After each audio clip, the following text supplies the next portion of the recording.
Good morning students. आज के class में हम लोग बीएड फर्स्ट ईयर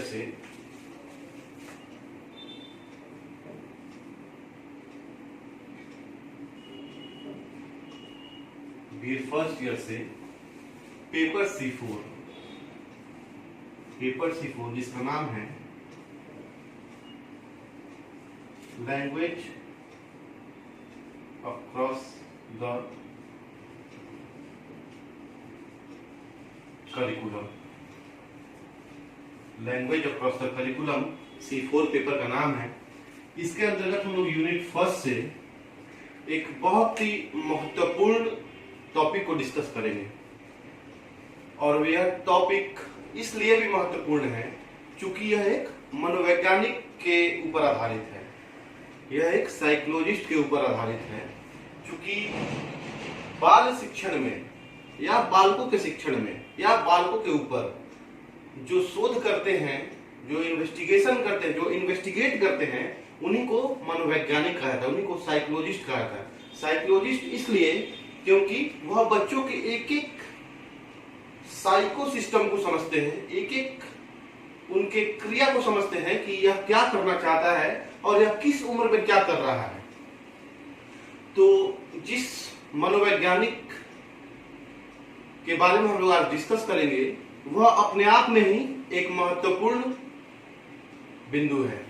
और महत्वपूर्ण बिंदु इसलिए है, उसके बहुत सारे कारण हैं। क्योंकि इस मनोवैज्ञानिक के ऊपर टीचिंग से रिलेटेड जितने भी एग्जामिनेशन होते हैं, टीचिंग से रिलेटेड जितने भी एग्जामिनेशन होते हैं, वहां कहीं ना कहीं इस मनोवैज्ञानिक के आधार पर क्वेश्चन को दिया जाता है। और यह मनोवैज्ञानिक है कौन? जीन पियाजे, जिसके बारे में हम लोग आज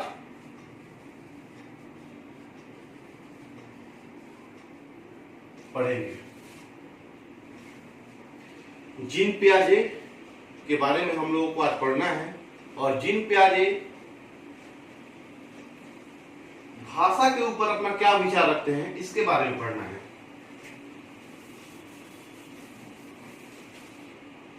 तो हमारा टॉपिक क्या है? पियाजे का संज्ञानात्मक विकास किसके संदर्भ में? भाषा के संदर्भ में। पियाजे का संज्ञानात्मक विकास भाषा के संबंध में। इसी टॉपिक को हम लोगों को डिस्कस करना है कि पियाजे क्या सोचते हैं कि बच्चों का भाषा कैसे विकसित होता है, बच्चों का भाषा कैसे डेवलप होता है, पियाजे का क्या मानना है। लेकिन अगर बात हम लोग करें कि पियाजे का संज्ञानात्मक विकास भाषा के संदर्भ में, तो यहाँ पे भाषा के संदर्भ में, भाषा इंपॉर्टेंट टर्म्स है जिसके बारे में हम लोग को देखना है। तो हम लोग कह सकते हैं कि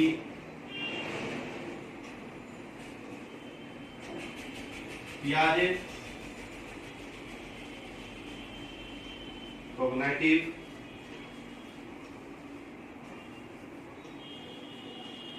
डेवलपमेंट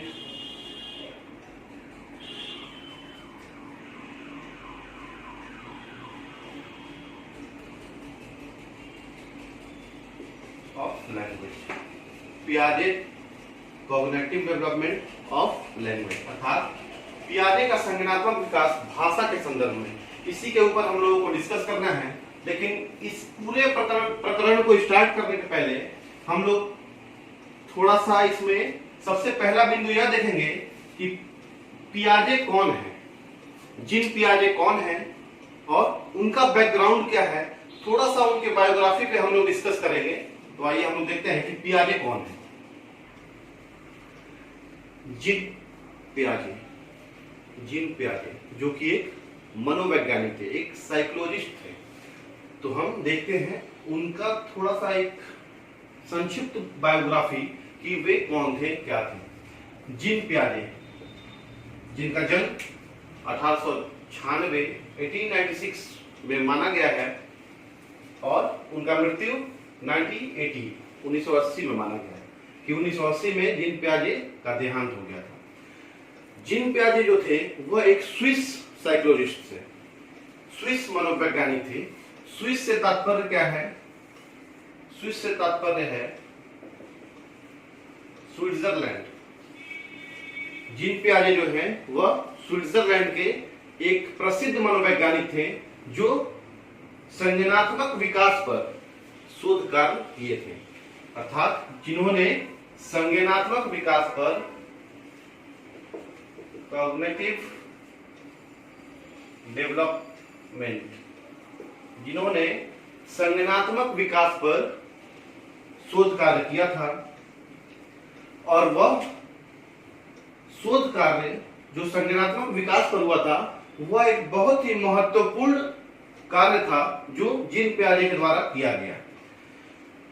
यह कार्य 1920 से स्टार्ट हुआ था और 1960 के बाद इस कार्य को महत्वपूर्ण सफलता मिली। विश्व के मनोवैज्ञानिकों का ध्यान जीन पियाजे ने अपने ओर आकर्षित किया। किस बात को लेकर? संज्ञानात्मक विकास को लेकर। संज्ञानात्मक विकास पर जो शोध कार्य जीन पियाजे ने किया, उस कार्य के कारण पूरे विश्व का, समग्र विश्व का जो भी महान मनोवैज्ञानिक थे, वे सारे के सारे बहुत ही प्रभावित हुए। किससे? जीन पियाजे से। और 1960 के बाद जब सफलता मिली तो सन 1963 में 1963 में जॉन फ्लावेल नाम का एक व्यक्ति जो पियाजे का संज्ञानात्मक मनोविज्ञान, जिन्होंने पियाजे का संज्ञानात्मक मनोविज्ञान प्रकाशित किया, पब्लिश किया। पियाजे का संज्ञानात्मक मनोविज्ञान कौन? जॉन फ्लावेल ने। एग्जाम में क्वेश्चन आ सकता है सीटेट वगैरह में कि किस व्यक्ति ने जीन पियाजे का संज्ञानात्मक मनोविज्ञान 1963 में पब्लिश करवाया था। यह भी क्वेश्चन आ सकता है कि पियाजे का संज्ञानात्मक मनोविज्ञान जो जॉन फ्लावेल के द्वारा किया गया था, किस सन में किया गया था। मैंने जो भी पॉइंट को लिखा है, जिस पॉइंट को बता रहा हूं, वो सारा का सारा पॉइंट एग्जाम के पॉइंट ऑफ व्यू से बहुत इंपॉर्टेंट है। जैसे पूछता है नॉर्मली कि जीन पियाजे कहां के मनोवैज्ञानिक थे, तो ऑप्शन दे देगा अमेरिका, जर्मनी, स्पेन या स्विट्जरलैंड। तो ये जीन पियाजे स्विट्जरलैंड के स्विस साइकोलॉजिस्ट थे और उन्होंने किस कार्य पर शोध किया? तो संज्ञानात्मक विकास पर। उन्हें महत्वपूर्ण सफलता कब मिली? तो 1960 के बाद। फिर 1963 में जॉन फ्लावेल ने पियाजे का संज्ञानात्मक मनोविज्ञान प्रकाशित किया और यह जो पियाजे का संज्ञानात्मक मनोविज्ञान जो पब्लिश हुआ था, वह एक बहुत ही महत्वपूर्ण कार्य बना जो बालकों के व्यवहार के प्रत्यक्ष परीक्षण पर आधारित था। जो बालकों के बिहेव पे प्रत्यक्ष परीक्षण, अर्थात प्रत्यक्ष परीक्षण का क्या तात्पर्य है? Direct observation.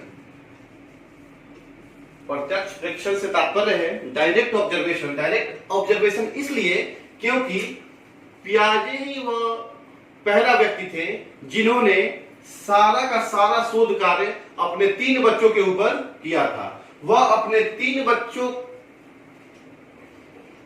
में समय समय पर जो भी संज्ञानात्मक विकास हुए, उन सब पर शोध कार्य किया। उन्होंने अपने ही बच्चों पर शोध कार्य किया कि किस उम्र में बच्चों में क्या प्लस हो रहा है और किस उम्र में बच्चों में क्या डेवलप हो रहा है। तो पियाजे ऐसे व्यक्ति थे जिन्होंने अपने 3 बच्चों के ऊपर अपना संज्ञानात्मक विकास का शोध किया और इस पूरे विश्व में वह एक महान मनोवैज्ञानिक कहलाए। अब बात आती है पियाजे को जानने के बाद कि संज्ञानात्मक विकास अर्थात कॉग्निटिव डेवलपमेंट। तो अगर हम बात करें कॉग्निटिव या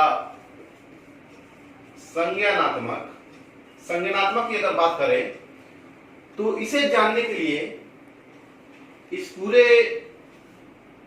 बातों पे डिस्कस करने से पहले हमारे लिए सबसे इंपॉर्टेंट क्या है कि जो ये बार बार हम लोग सुनते हैं संज्ञानात्मक विकास, संज्ञानात्मक विकास, तो इसमें संज्ञानात्मक का क्या तात्पर्य है, हमें यह जानना बहुत ही जरूरी है। क्योंकि अगर इस बात को हम लोग जान जाए कि संज्ञानात्मक का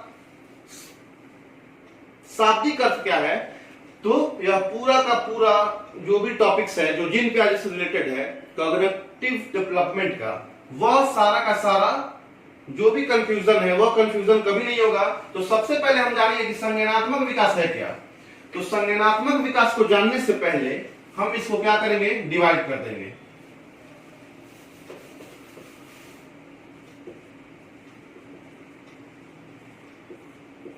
संज्ञानात्मक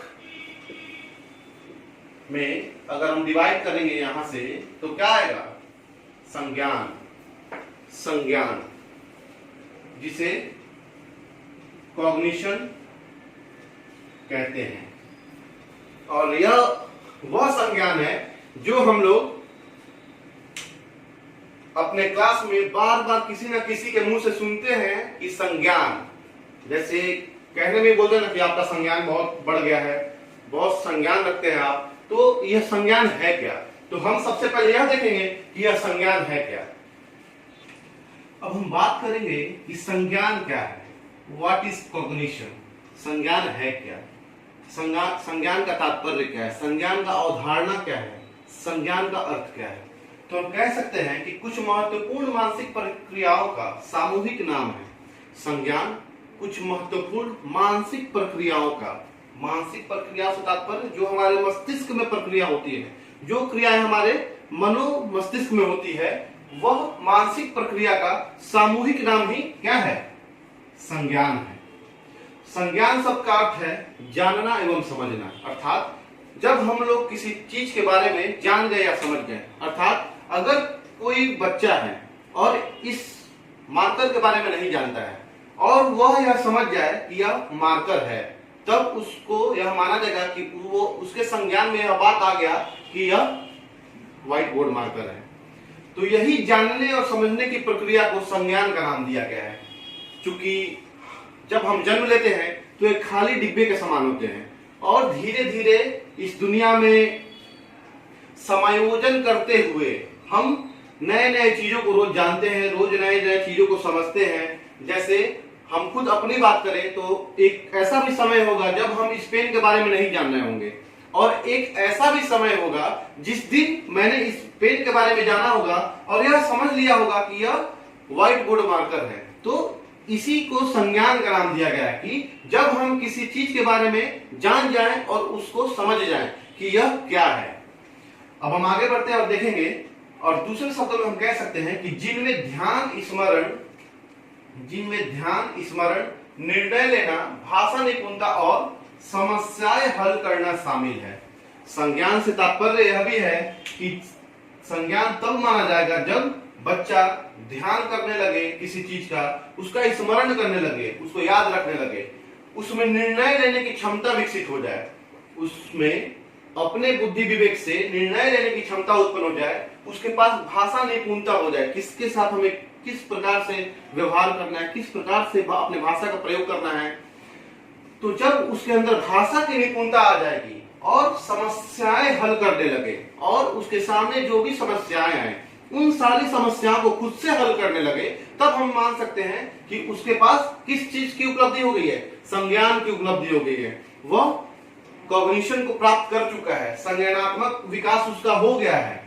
और जब संज्ञानात्मक मनोविज्ञान का बात आता है तो संज्ञानात्मक मनोविज्ञान का प्रयोग सबसे पहले 1967 में हुआ था, और उसको कौन किया था, गुस्ताव नाइसर नाम का एक मनोवैज्ञानिक किया था, जिसका एक पुस्तक छपा हुआ था संज्ञानात्मक मनोविज्ञान। उसी संज्ञानात्मक मनोविज्ञान पुस्तक में गुस्ताव नाइसर ने संज्ञानात्मक मनोविज्ञान, संज्ञान की बात को कही है।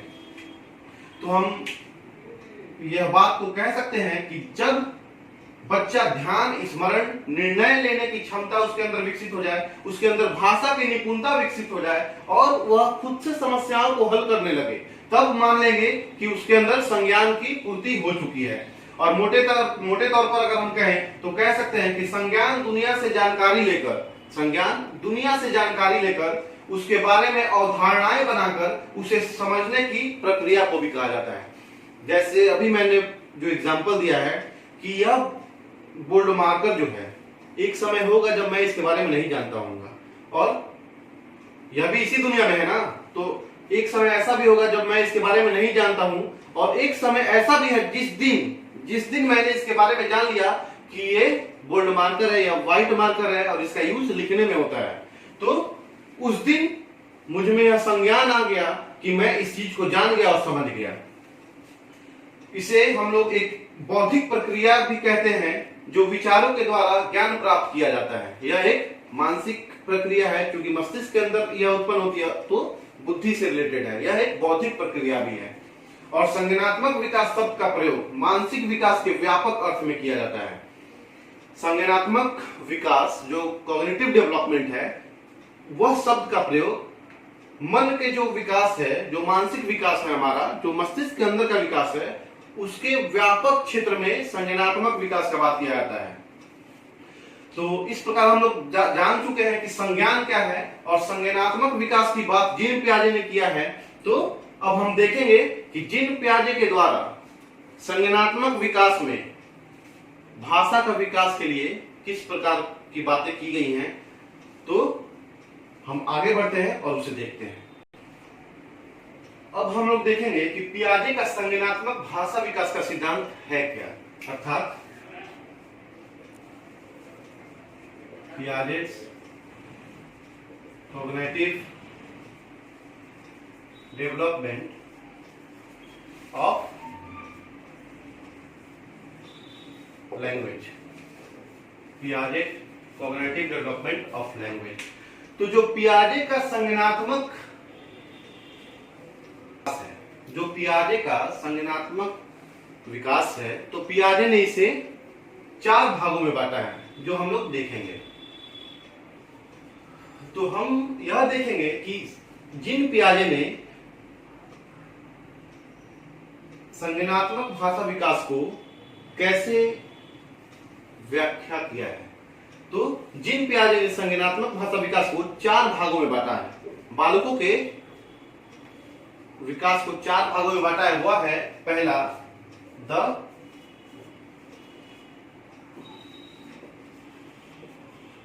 सेंसोरी मोटर स्टेज, उसके बाद दूसरा है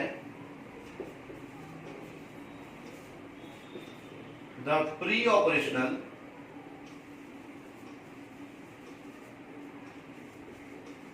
स्टेज, तीसरा है the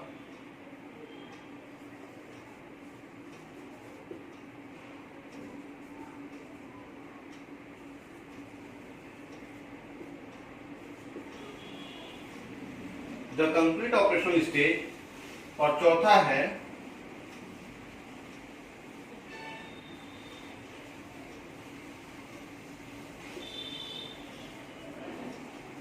the formal operational stage.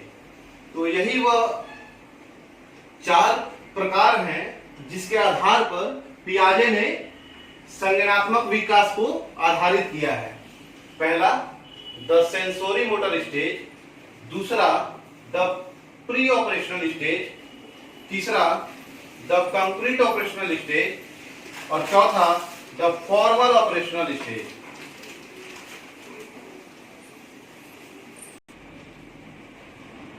तो यही वह 4 अवस्थाएं हैं जो जीन पियाजे ने डिवाइड किया है। किसके लिए? बालकों के संज्ञानात्मक विकास के लिए।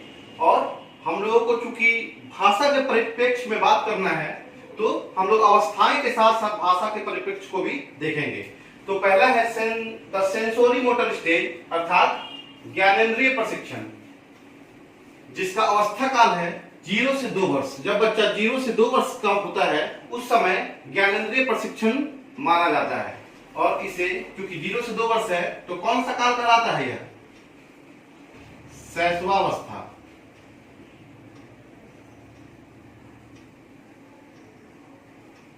शैशवावस्था।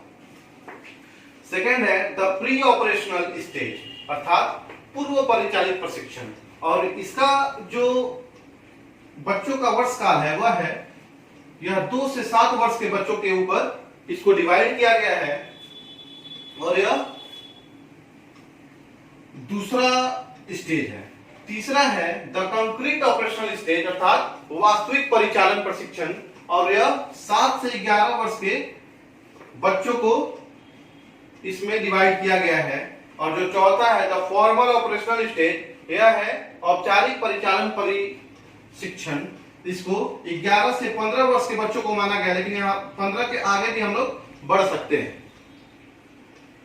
तो अब बारी बारी से हम लोग देखेंगे कि किस स्टेज में बच्चों में भाषाई विविधता कैसे कैसे आती है। तो हम लोग स्टार्ट करेंगे पहला द सेंसोरी मोटर स्टेज अर्थात ज्ञानेंद्रिय प्रशिक्षण। तो हम लोग स्टार्ट करते हैं अब ज्ञानेंद्रिय प्रशिक्षण को, जो द सेंसोरी मोटर स्टेज के नाम से जाना जाता है।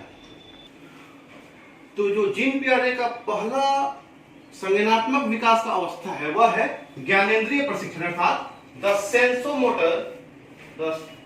सेंसोरी मोटर स्टेज अर्थात ज्ञानेंद्रिय प्रशिक्षण। यहाँ क्या आता है? ज्ञानेंद्रिय से क्या तात्पर्य है?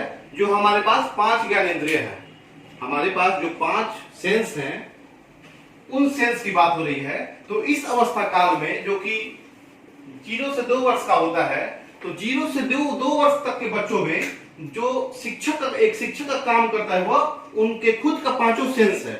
जो 5 सेंस बच्चों के पास है वही उनके शिक्षक के रूप में कार्य करता है। क्योंकि इस अवस्था में शारीरिक प्रतिक्रियाएं ज्यादा से ज्यादा होती हैं।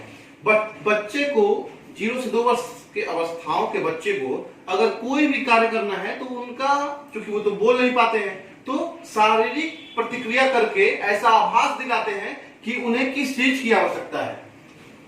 और यही वह समय है जब जटिल से सरल की ओर बालक चल पड़ता है। क्योंकि बच्चा पहले जन्म जब लेता है तो दाएं बाएं घूम भी नहीं पाता है, तो सबसे पहले दाएं बाएं घूमना शुरू करता है, फिर पलटना शुरू करता है, फिर बच्चा जमीन पे या बिछावन पे जहां भी रखा जाएगा वहां पे रेंगेगा, रेंग के आगे बढ़ेगा, और लास्ट जब वो आएगा तो अपने शारीरिक प्रतिक्रिया के रूप में वह पहले माओ बनेगा, फिर चलना शुरू करेगा। जब चलना शुरू कर देगा तो वह जटिल से सरल को प्राप्त कर लेगा। और अगर हम भाषा की बात करें तो शारीरिक रूप में भाषा कौशलों को देखा गया है। क्योंकि बच्चे को इस अवस्था काल में किसी भी चीज के लिए शारीरिक रूप से ही वह सामने वाले को प्रदर्शित करता है कि उसे किस चीज की आवश्यकता है। इस काल में अनुकरण की क्षमता ज्यादा होती है बच्चों में। बच्चा अपने पेरेंट्स को देख के, बच्चा अपने समाज में जो भी लोग हैं उनके किए गए काम को देखकर उनका अनुकरण करता है और वही कार्य करता है। इसी उम्र में जो 0 से 2 वर्ष का उम्र है, जो शैशवावस्था जिसको माना गया है, तो इसी काल में बच्चा पहले क्या करता है? अपने भाषा को कैसे विकसित करता है? पहले तो वो बलबलाता है, ब म यही सब बात करेगा। फिर पहला जैसे पानी को वो कैसे बोलता है? मम। आखिर मम कहां से बोला? तो म करता है जब, तो कोई भी समझता है कि इसे पानी की आवश्यकता है, तो पेरेंट्स या माँ या बाप जो भी है उसको पानी ला के देता है। तो वह बच्चा यह समझता है कि जब मैं म का उच्चारण कर रहा हूं तब मुझे मम प्राप्त हो रही है, तो जब भी उसे उस चीज की आवश्यकता होगी तो वह म का उच्चारण करेगा और तब कोई भी उसे पानी ला के देगा। तो वहां से भाषा का विकास स्टार्ट होता है और बच्चा वहां बलबलाना शुरू करता है। और बच्चा पहले बलबलाएगा, फिर एक वर्ण बोलेगा, म प द, कुछ भी जो कि बोलने में आसान हो। अब जैसे ज्ञ की बात करें, त्र की बात करें, दंत स की बात करें, तो क्या बच्चा बोल पाएगा? नहीं बोल पाएगा। ऐसे वर्णों को बच्चा उच्चारित नहीं कर पाएगा। तो द प जो ओष्ठ के द्वारा उच्चारण हो रहा है, जो एकदम सिंपल है उच्चारण करने में, वैसा वर्ण वह उच्चारित कर देगा। तो भाषा का विकास बच्चों का वहीं से शुरू होता है, जो ज्ञानेंद्रिय प्रशिक्षण के अंतर्गत प्रारंभ होता है। बलबलाने से स्टार्ट होता है भाषा का प्रारंभ, और वह आगे तक चला जाता है और वही जटिलता से सरलता की तरफ का कार्य करता है। अब हम जो सेकंड है द प्री ऑपरेशनल स्टेज, उसको देखेंगे। पहला जो अवस्था था द सेंसोरी मोटर स्टेज, उस अवस्था काल को हम लोगों ने देख लिया कि वहां अनुकरण की अधिकता ज्यादा है, बच्चे अनुकरण ज्यादा करते हैं।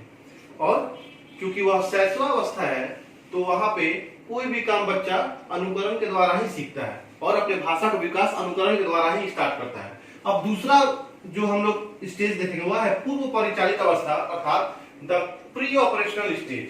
यह अवस्था है 2 से 7 वर्ष का, लेकिन इस अवस्था को क्लियर करने के लिए हम लोग इसे 2 और भागों में बांटते हैं। तो उसमें पहला जो भाग है वह है पूर्व संप्रत्यात्मक और जो दूसरा भाग है वह है आत्मज्ञान।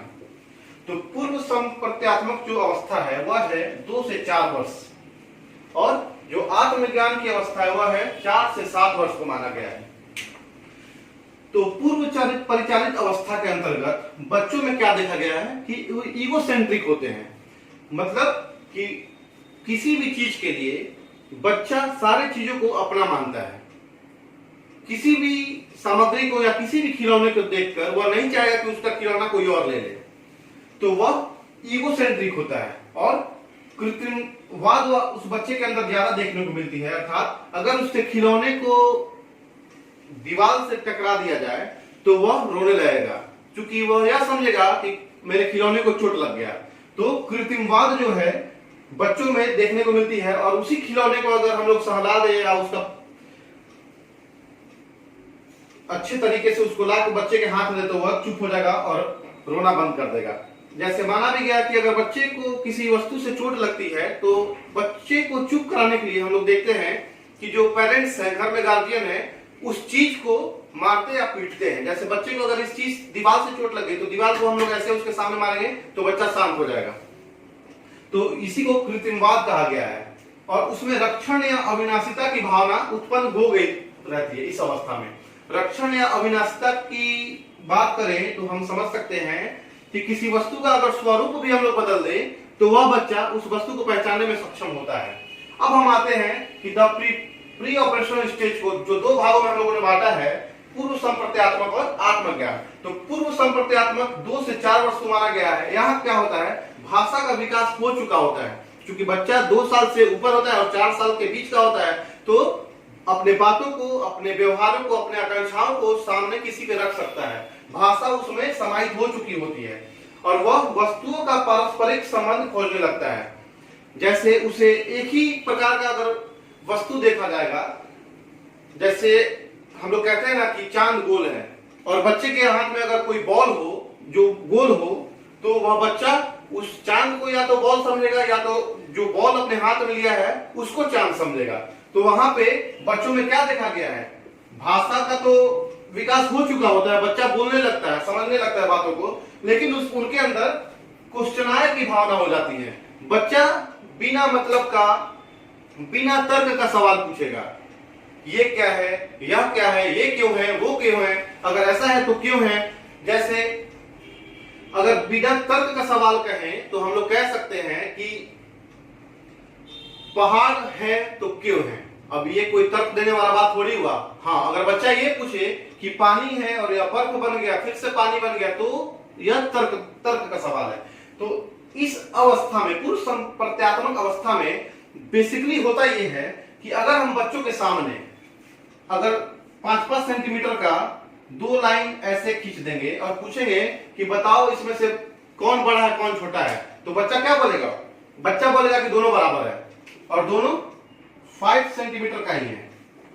और अगर इसी लाइन को हम लोग 5-5 ही सेंटीमीटर का आगे पीछे बना दें और पूछेंगे कि बताओ इसमें कौन बड़ा है, तो बच्चा क्या बोलेगा, बच्चा बोलेगा कि ये वाला बड़ा है, क्योंकि ये वाला आगे की तरफ डिनोट कर रहा है तो बच्चा इसी को बड़ा मानेगा। लेकिन इसके विपरीत आत्मज्ञान की जब बात आती है, जब आत्मज्ञान की अवस्था आती है 4 से 7 वर्ष की, तो 4 से 7 वर्ष की अवस्था में बच्चे तो सबसे पहले विद्यालय को प्रारंभ कर देते हैं और वहां पे अगर किसी बच्चे से पूछा जाएगा कि बताओ इसमें बड़ा कौन है या छोटा कौन है, तो बच्चा बता देगा कि दोनों ही बराबर हैं। उसके आगे पीछे से बच्चे को मतलब नहीं रहेगा। और इस अवस्था में बच्चों में जो वस्तुओं में वर्गीकरण करने की क्षमता है वो आ जाती है। जैसे बच्चा चांद को चांद समझेगा और बॉल को बॉल समझेगा, उसके अंदर व्याकरण की क्षमता विकसित हो जाती है। व्याकरण के तौर पर वह अपने भाषा को और निपुण बनाते चलेगा। बच्चों में वस्तुओं में संबंध खोजने की क्षमता बढ़ जाएगी।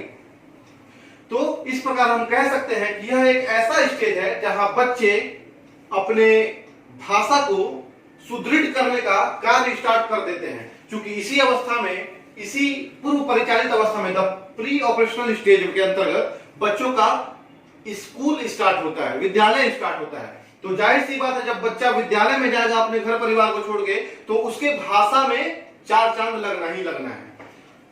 अब हम लोग इसके बाद तीसरे अवस्था में चलते हैं। अब हम जो तीसरा स्टेज है पियाजे का संज्ञानात्मक विकास का, वह है पूर्व परिचालित अवस्था, अर्थात जब द कंक्रीट ऑपरेशनल स्टेज। चलो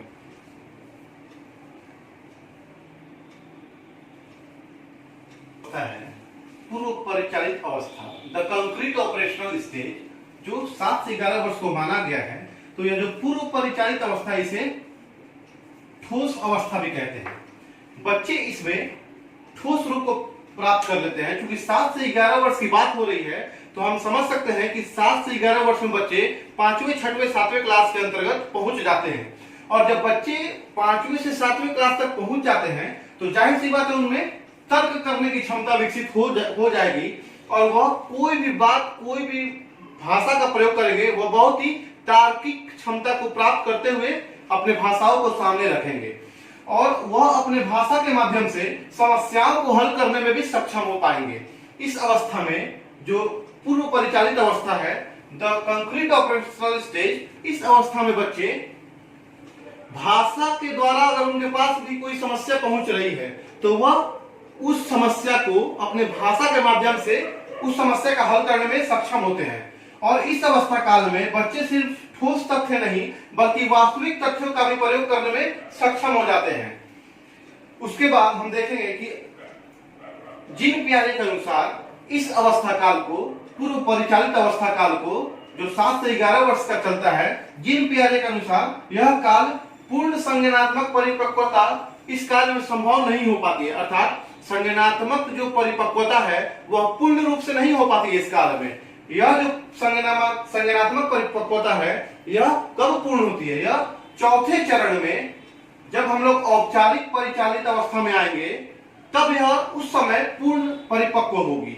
तो इस प्रकार हम कह सकते हैं कि इस अवस्था काल में, पूर्व परिचालित अवस्था काल में, बच्चों में जो भाषाई निपुणता है वह हो जाती है। बच्चे अपने भाषा के माध्यम से समस्याओं का हल करने लगते हैं, और बच्चे भाषा के माध्यम से उनके पास जो भी समस्याएं आती हैं वह उनको समझने में परिपूर्ण होते हैं। तो भाषा के लिए यह भी एक बहुत ही महत्वपूर्ण अवस्था काल है। अब हम चलते हैं अपने चौथे और लास्ट अवस्था काल में, जो इस प्रकार है। पियाजे के अनुसार जो चौथा और लास्ट अवस्था काल है, वह है औपचारिक परिचालन अवस्था या औपचारिक परिचालन प्रशिक्षण, जिसे द फॉर्मल ऑपरेशनल स्टेज के नाम से जानते हैं। और इसमें जो बच्चे का उम्र डिवाइड किया गया है वह 11 से 15 माना गया है, लेकिन हम लोग उससे 15 के आगे भी जा सकते हैं। तो इस काल में जो भाषा का प्रारूप है, जो भाषा का गुण है, इस काल में बच्चों में प्रयोग करने की शुरुआत हो जाती है। बच्चों में जो इनोवेटिव थिंग्स है वो स्टार्ट हो जाता है, कुछ ना कुछ प्रयोग करेगा, कुछ ना कुछ क्रिएटिविटी की अधिकता हो जाती है, और वह बच्चा भाषा के माध्यम से कुछ ना कुछ प्रयोग करने लगेगा। बच्चा प्रयोग के साथ साथ विचार को भी प्रकट करेगा भाषा के माध्यम से, क्योंकि उसका भाषा का जो प्रारूप है वो बहुत ही उच्च क्वालिटी का हो गया होता है। क्योंकि इस अवस्था में 11 से 15 वर्ष की अवस्था में बच्चे 8, 9 या 10 क्लास में होते हैं, तो वहां पे 8, 9, 10 क्लास में जाते जाते बच्चों का जो भाषाई प्रारूप है वह बहुत ही मजबूत और ठोस हो गया होता है, और वह एक औपचारिक अवधारणा में आ गया होता है। औपचारिक से तात्पर्य है वह बच्चा व्याकरण का, वह बच्चा ध्वनि का, वह बच्चा कोई भी शब्द या कोई भी वाक्य का उच्चारण बहुत ही परिपूर्णता के साथ करेगा। तो इसमें उसके बाद है भाषा के माध्यम से बच्चा इस अवस्था काल में भाषा के माध्यम से गणित, यानी कि मैथ्स का जो भी प्रॉब्लम है, जो भी मैथ्स का क्वेश्चन है, उसका सॉल्यूशन कर देगा। दर्शन शास्त्र जिसे फिलॉसफी कहते हैं, बच्चा इस अवस्था काल में किसी भी बड़े बड़े लोगों का, किसी भी वैज्ञानिक का, मनोवैज्ञानिक का फिलॉसफी पढ़ने में सक्षम है, और उसके जो भी सैद्धांतिक कार्य है, जो भी सैद्धांतिक रूप है उस फिलॉसफी का या उस गणित का, तो वह बच्चा उस सैद्धांतिक बातों को भी बहुत ही अच्छी तरीके से, उसके अवधारणाओं को, उस सैद्धांतिक अवधारणाओं को समझने में परिपूर्ण होगा। और वह बच्चा इस अवस्था काल में वाद विवाद में भी निपुण होगा, क्योंकि वाद विवाद में भाषा का बहुत ही उत्तम प्रयोग होता है, और भाषा डेवलप करने का यह एक तरीका भी है कि उस बच्चे को वाद विवाद प्रतियोगिता में डाला जाए, क्योंकि वाद विवाद प्रतियोगिता में भाषा के बिना वाद विवाद प्रतियोगिता संभव नहीं है। तो जाहिर सी बात है, जब वाद विवाद प्रतियोगिता में बच्चा निपुण है, इट मीन्स कि बच्चे का भाषा बहुत ही उच्च क्वालिटी का है, तब वह वाद विवाद प्रतियोगिता में निपुणता प्राप्त कर पाएगा। तो इस प्रकार से हम लोगों ने जीन पियाजे का जो संज्ञानात्मक भाषाई विकास है, उसके चारों अवस्थाओं को देखा और जाना, और हम कह सकते हैं कि अगर जीन पियाजे के अनुसार इस चारों अवस्था में से किसी एक अवस्था को रिप्लेस कर दिया जाए या हटा दिया जाए, तो यह पूरा का पूरा सिस्टम सही प्रारूप में नहीं उतर पाएगा। तो चारों के चारों जो भी क्लासेस बांटे गए हैं, जो भी स्टेजेस बांटे गए हैं, वो चारों स्टेज अपने आप में एक महत्वता शामिल किए हुए हैं, और इस प्रकार हम कह सकते हैं कि जीन पियाजे का जो संज्ञानात्मक भाषाई विकास है, वह बच्चों के लिए और बच्चों के ऊपर बहुत ही महत्वपूर्ण सिद्धांत है। तो इस प्रकार से हम लोगों ने जीन पियाजे का संज्ञानात्मक भाषाई विकास को और इसके सिद्धांत को देखा और जाना। मैं आशा करता हूं कि आप लोग सारे स्टूडेंट जो भी इस वीडियो को और जीन पियाजे के संज्ञानात्मक भाषाई विकास को देखे होंगे, मैं आशा करता हूं कि आप सब लोग बहुत ही अच्छे तरीके से समझ गए होंगे कि जीन पियाजे के संज्ञानात्मक भाषाई विकास का सिद्धांत है क्या। Thank you. कि इस महामारी के समय में आप लोग घर पर रहें, सुरक्षित रहें, कोई गाइडलाइन है उसे आप लोग फॉलो करें, और खुद साफ सफाई करें, और अपने आसपास भी साफ सफाई का प्रबंध करें।